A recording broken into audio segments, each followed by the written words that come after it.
Howdy. So here you can see how there's a trail for recreation, and because of the trail there's no grass or anything like that, so that's caused a lot of erosion to happen. That would be an impact from the recreation that they have here that otherwise would not have happened.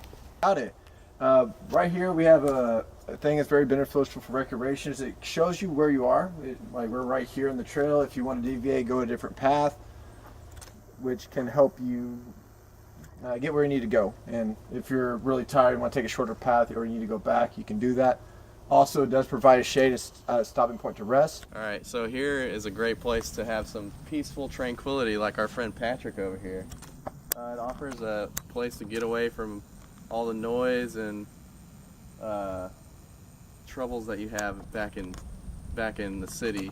Howdy, we're out here on the Lake Somerville Nature Trail, getting a little physical fitness in. Yet another perk of recreating. You know, when you're out in nature and there's not a lot of other people out, as you can tell, it's a lot more fun, and it's, I guess, freeing and invigorating.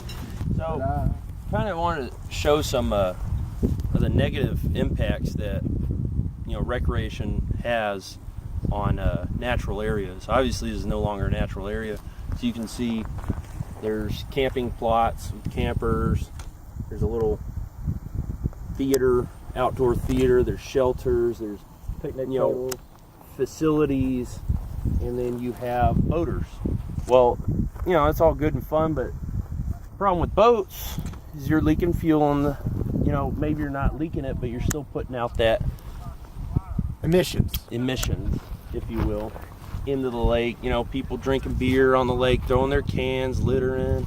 And as you can see, like a lot of these places, there's so much foot traffic that, you know, you're compacting the soil. You got to build roads for people to drive on. That just takes away from your natural pristinity of the land, and the green space kind of raises the temperature. The more structures you build, the more roads you have, the more blacktop you have, it just takes away from, you know, this. Like, this is what it's all about. Howdy. So we were talking about some of the impacts, some of the solutions for things such as the boats polluting the water and things like that. You can educate the boaters. You need to make sure that they know how to maintain their vehicles and make sure they know not to litter into the water or on the land. And same with the campers, just make sure there's enough signage so they know not to litter, and you need to make sure that there's enough trash cans and dumpsters to dispose of the trash properly. If this area is too well used, as you can tell, there's a lot of erosion here, a lot of traffic. We could shut this area down so we can hopefully get some nutrients back into the soil and let it eventually heal.